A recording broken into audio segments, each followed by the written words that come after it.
Welcome to Lead Follow, a podcast for pastors and leaders, hosted by MCUSA Executive Director Glenn Guyton. Join Glenn as he talks to folks across the denomination to help equip today's leaders who are leading while following Jesus. Hello, my name is Glenn Guyton, and during this season of Lead Follow, we will be exploring ways to reimagine church.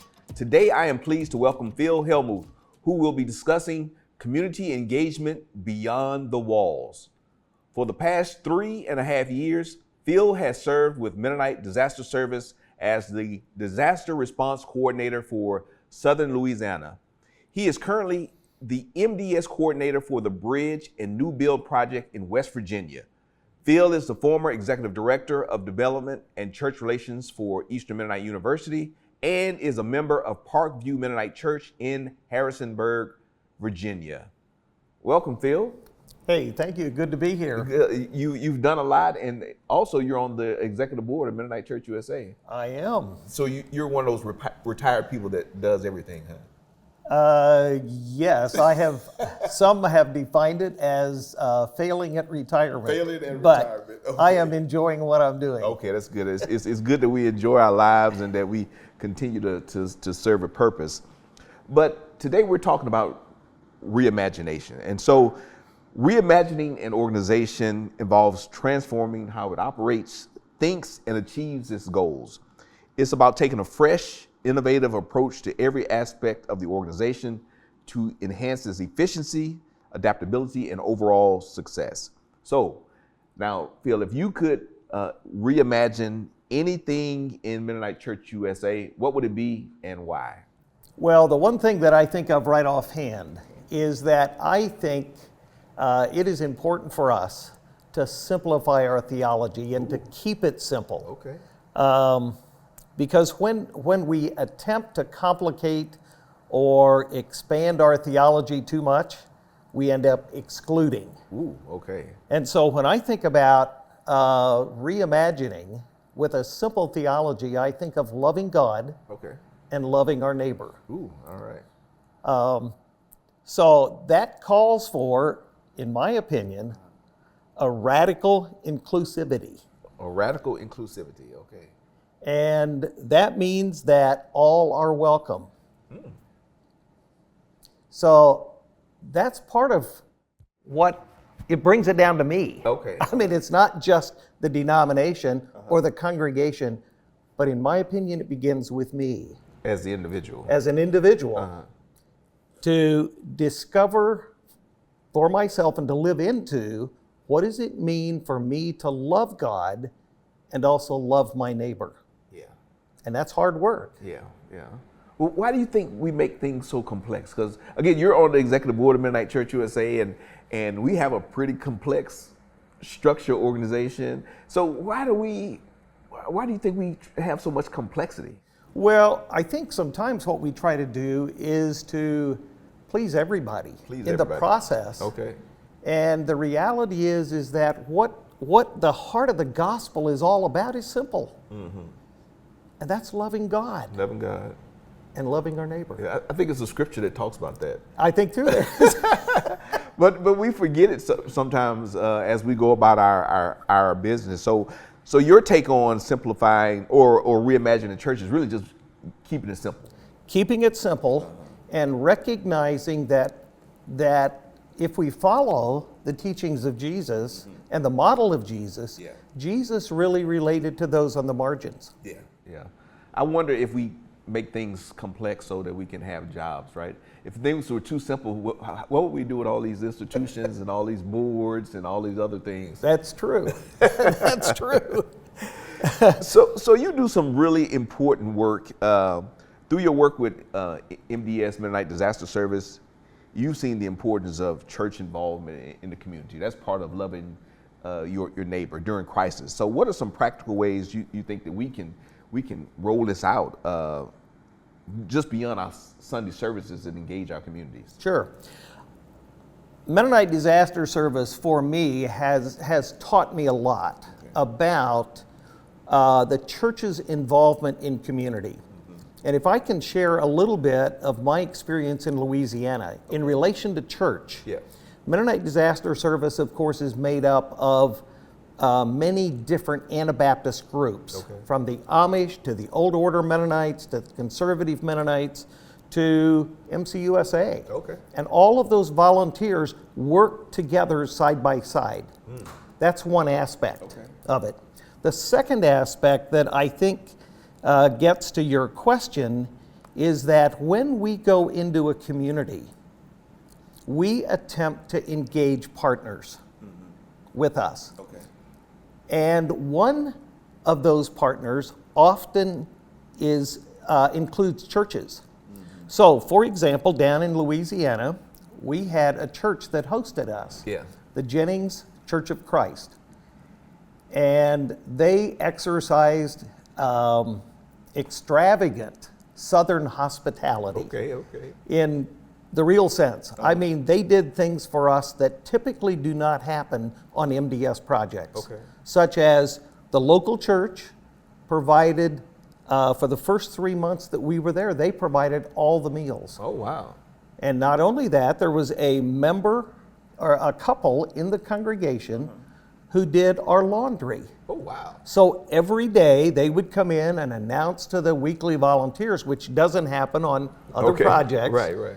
They announced that they were doing laundry. Anybody that had dirty laundry could bring it and put it in a bag, and they would take it home and they would do laundry. Wow. And they did that for 3.5 years. 3.5 years? 3.5 years. Wow. So that was this couple's ministry. Yeah. But the congregation was involved in bringing in meals on every Wednesday night, even after the first 3 months. Yeah. They made meals for the church and for our volunteers every Wednesday night. Oh, wow. And then in addition to that, it wasn't uncommon for them in the evenings to bring a dish of Southern flair to give us a taste. And they saw that as a way of sharing with us a bit of themselves. Oh, wow. But it was love. And in the mornings, the pastor, 4 mornings a week, would come in and sit at the table with us and visit with the volunteers. So they literally saw us as an extension of their ministry as a congregation. So then we had Amish and Old Orders who don't drive. So we needed drivers. So they volunteered to drive our equipment to the job sites. Oh, wow. Well, then because of how they expanded their ministry in partnership with us, they invited another congregation to join them, another Church of Christ to join them, and helping to provide meals and drivers. And what we didn't realize is the impact of that partnership on us and on the community. Yeah.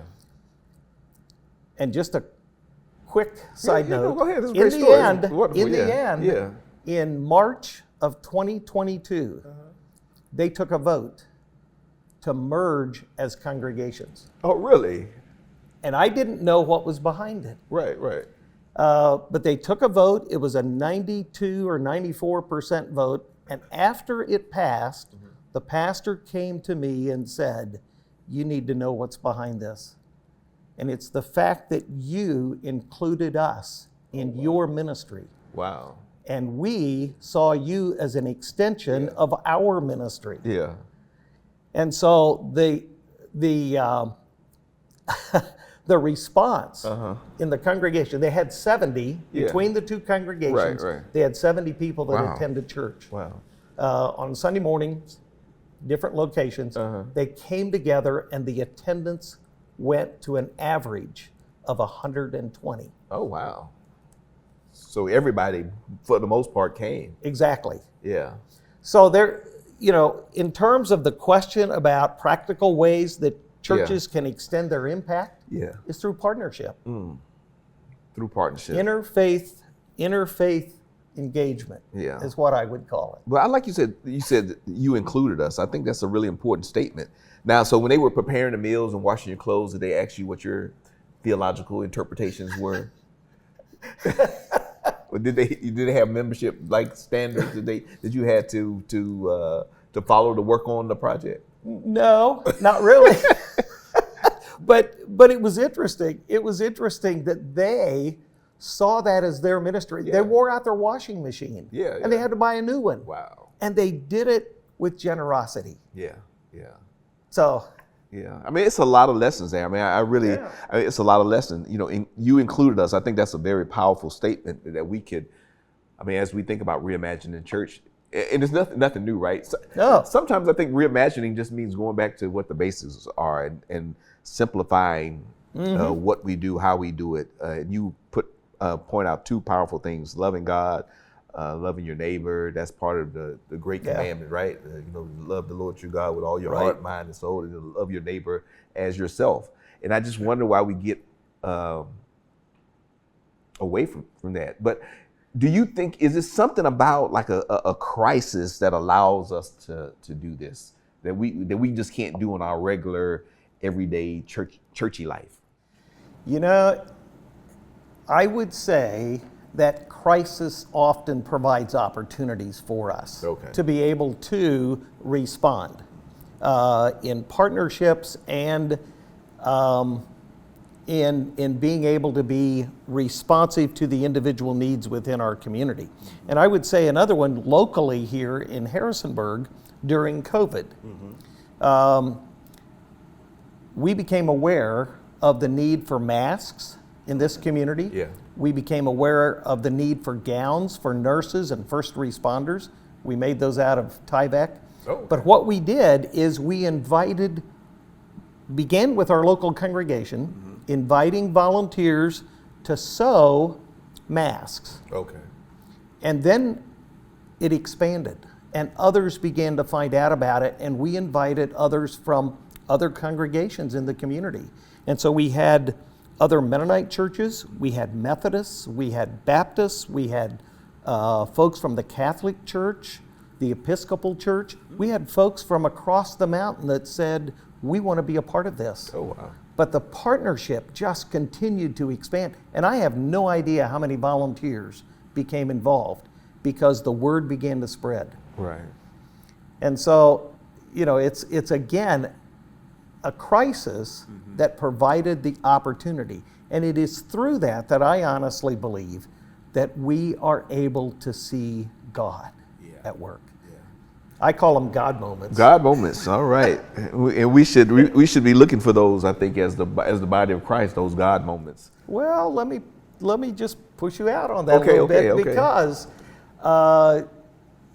my personal feeling is that as I have worked in crisis situations, I have seen God moments, and I have come to the point where I expect them. You expect them, okay. I expect them. Yeah. And there are times I don't know how to pray. And lo and behold, there are God moments that reinforce that God is indeed among us in the midst of our response. Man, I think that's amazing, and those are things. Well, part of it I think that's important is the expectations. Like if we should expect God to show up. But we don't know when. We don't know when, but we should expect them, right? I mean, that's even as you think about Advent. That's really what Advent means. This expected waiting.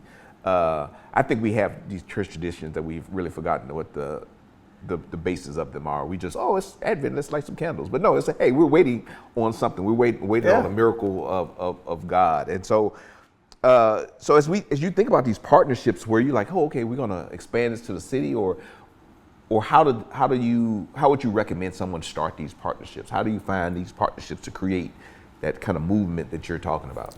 Well, I think part of it is preparedness in being sensitive to what the needs are around us.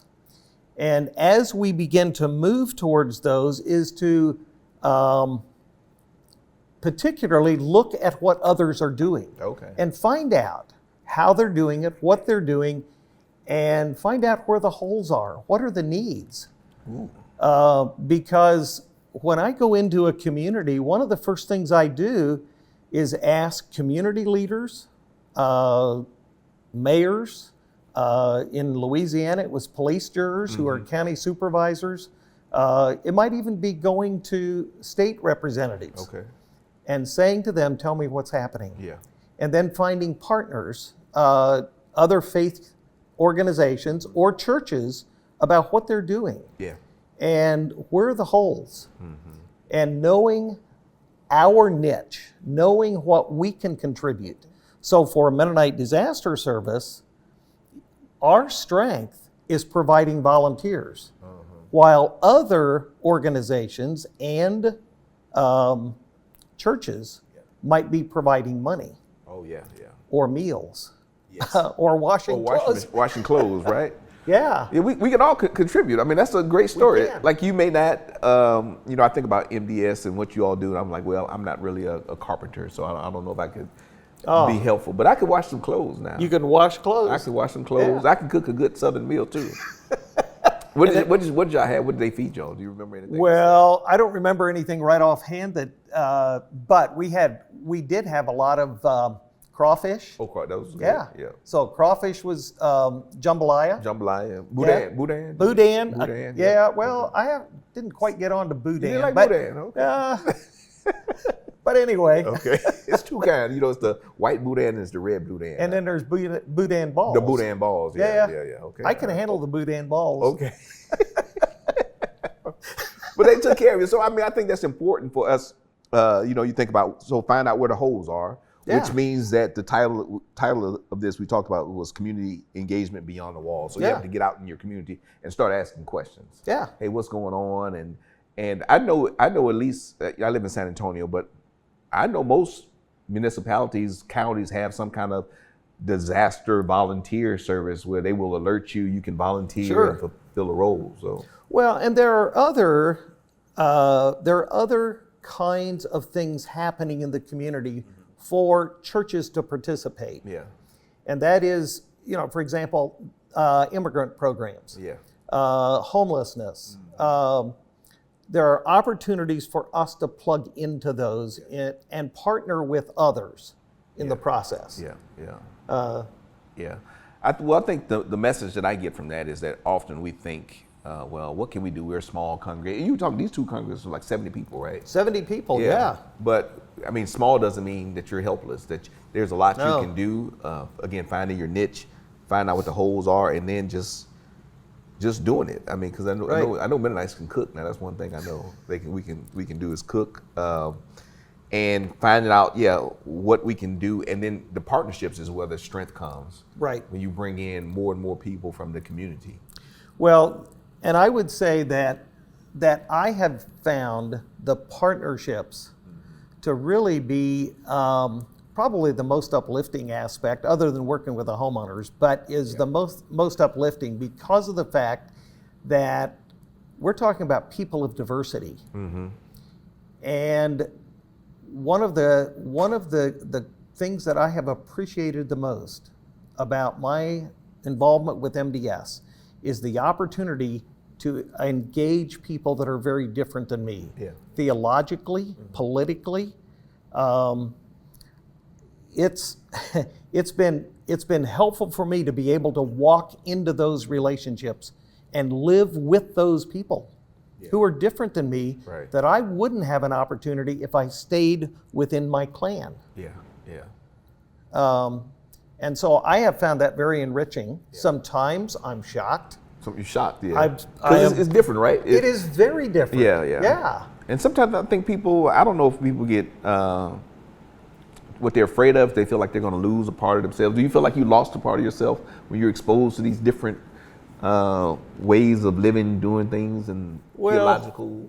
I would even say maybe I found myself. Okay, all right. Say more about that. I think the whole thing of learning to know others and listening to their stories and looking at the things that we hold in common rather than the things that separate us. Okay, yeah. I mean, I grew up among the Amish. Okay. And today, I work very closely with the Amish through Mennonite Disaster Service. And in getting close to them, again, even though I have cousins and so forth in Illinois, but in other communities, learning to know the Amish, they invite me to their weddings. Okay. They've invited us to their youth gatherings. Okay. And have invited me to speak. Oh, wow. And so the opportunity to interact and engage each other and learn more about each other has been very enriching. Yeah. Methodists have invited me in to talk about what makes Mennonites and Amish respond in service the way we do, because they don't experience the same thing. But they love us being there, and they host us very generously. Okay. And so learning to know them has been very enriching to me. Yeah. So Mennonites and Amish, why do we work so well together and serve others, but have so much trouble staying together ourselves? Well, I would say it's because of the fact that we're looking beyond ourselves to the needs of those around us. Okay. And then we can work side by side. Okay, I'm gonna write that When down. we begin to look at each other and what separates us or what the differences are, we begin nitpicking, and that's where I go back to a simple theology. A simple theology. All right, it's interesting. So I'm doing a number of interviews, and I'm not sure what order these go in, but in one episode we talk about this holistic discipleship, and Shannon Dykes is the guest, and she was talking about how we sometimes don't look at each other like we don't understand the needs of each other. Right. And then now you're talking about looking beyond ourselves and looking outwardly at the mission and the cause. And I think both of you all are right. And I think it just depends on where we are and what point in time we are in our congregations. I think the problem is that if we become too internally focused, we lose a sense of our purpose in the world. Right. And then if we're always just looking out at others, sometimes I think we leave other people behind. So I think that's why it's good for us, like you said, to go out and do some things, loving God, loving our neighbor, and then, loving ourselves, I think, is a part of it too. Yeah. Well, and it's looking at how do we respond to our neighbors who are in need. Yeah. I mean, that was the model of Jesus. Yeah. Those who are on the margins. And I think we're going to be surprised in heaven when we discover there are a lot of people who will be in heaven How did you get in here? that were on the margins. Yeah. Like, who let you in here?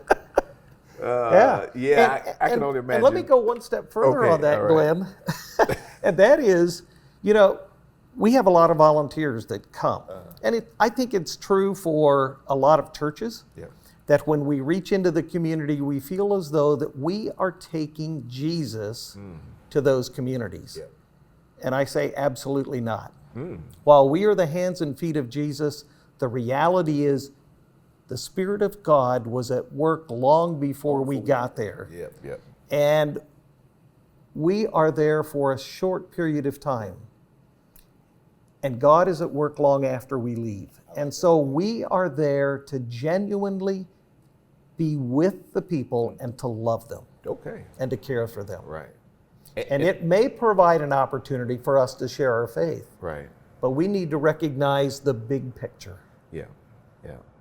Yeah, you are living proof. I mean, the story you told about how having the ability to share your gifts, share love with others, brought people in and really transformed that community. And I think that's what we want to do. That's part of what we talk about in our renewed commitments in Mennonite Church USA, about this transformation. The transformation comes ultimately from the Holy Spirit, but the things that we do, the work that we do is important in helping to I guess set the environment for that, so people are receptive, and so that they expect transformation to happen. Right. Yeah. I think that's what I want to leave with the people, is that we need to look beyond ourselves, but expect for God to show up. Expect for those miracles to happen. Correct. Yeah. All right. Anything else you want to say as we wrap up? Absolutely. Okay. All right. Go ahead. Well, I would say to church leaders that one of the keys to engaging a congregation is to not simply announce opportunities for service. Okay. But rather to take the approach of saying, I am going, who will join me? Ooh. All right, I like that. So to me, that becomes an important piece. And it doesn't necessarily have to be the pastor, but someone in the congregation needs to take the responsibility to say, I am going, and modeling, but inviting others to join along. Invite others to join along. Good word. Thank you so much, Phil, for joining me today. Really good insight. I hope people are paying attention to the things that you shared, and I hope that we're able to get out of our kind of navel gazing, get out of our boxes and go out and really be that effective change that the world needs. So thank you so much. Well, as we close, if you want to keep up with the latest and greatest that's happening in Mennonite Church USA, make sure you subscribe to Peace Mail, our weekly email newsletter. Make sure you subscribe at MennoniteUSA.org/peacemail. Also, your financial support matters. Please consider donating to the ongoing work of Mennonite Church USA at MennoniteUSA.org/give. Thank you so much for joining me today.